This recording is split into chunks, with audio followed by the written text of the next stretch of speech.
Assalamualaikum warahmatullahi wabarakatuh. Integrasi nasional merupakan proses menyesuaikan dan mempersatukan bangsa Indonesia yang beragam sehingga tercipta keserasian dan keselarasan secara nasional. Mempertahankan integrasi nasional adalah tindakan yang harus dilakukan setiap waktu. Apalagi negara Indonesia terdiri dari banyak suku, bangsa, dengan masyarakat yang memiliki karakteristiknya masing-masing. Selain itu, secara geografis Indonesia merupakan negara kepulauan yang diapit oleh dua benua, yaitu Asia dan Australia, serta berada di antara dua samudra, yaitu Samudra Hindia dan Pasifik. Posisi strategis ini menguntungkan Indonesia, tetapi juga menyimpan tantangan terhadap integrasi nasional.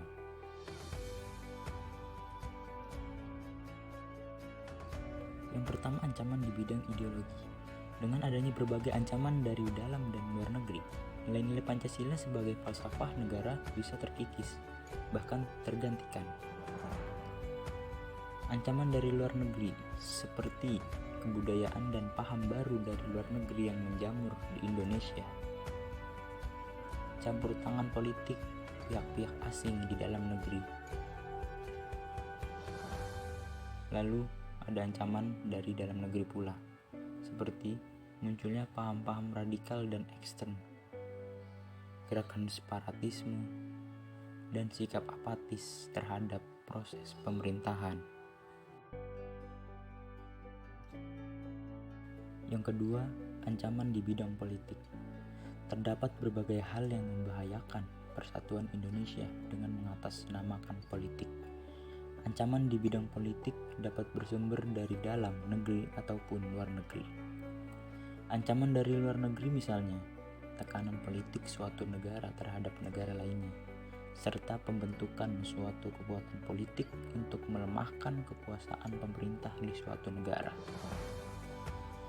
Sedangkan ancaman dari dalam negeri misalnya, politik uang untuk meraih posisi yang diinginkan atau untuk menyelesaikan suatu perkara, serta isu SARA misalnya, seperti suku, agama, ras, dan antar golongan yang menyebabkan permusuhan.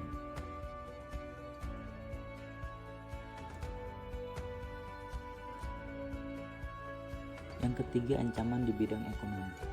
Dengan adanya globalisasi perekonomian, proses kegiatan ekonomi di seluruh dunia makin terintegrasi tanpa terhalang batas-batas negara.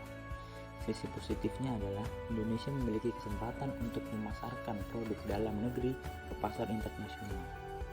Pada saat yang sama, bisa jadi produk-produk dari luar negeri justru membanjiri Indonesia dan membuat pengusaha lokal kalah bersaing. Selain itu, penanaman modal oleh pihak-pihak asing juga bisa saja digunakan untuk mengontrol suatu negara.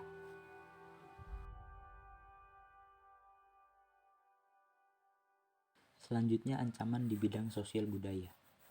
Ancaman terhadap integrasi nasional dalam bidang sosial budaya berasal dari dalam dan luar negeri. Ancaman dari dalam negeri disebabkan oleh kemiskinan dan ketidakadilan. Hal inilah yang menjadi pangkal permasalahan seperti separatisme, terorisme, dan bencana. Sedangkan ancaman dari luar negeri ada kaitannya dengan peran media massal yang menunjukkan gaya hidup luar negeri yang kemudian dicontoh oleh sebagian orang.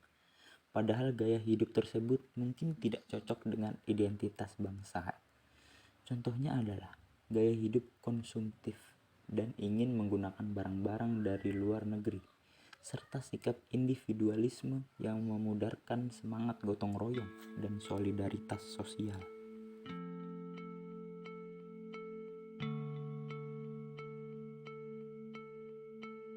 Yang terakhir, ancaman di bidang pertahanan dan keamanan.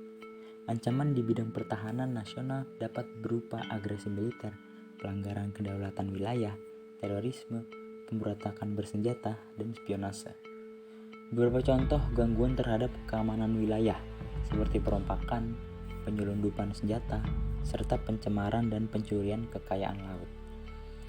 Sedangkan contoh pemberontakan bersenjata yang mengancam keutuhan negara kesatuan Republik Indonesia seperti DITII, PRRI, Permesta, dan pemberontakan PKI di Madiun.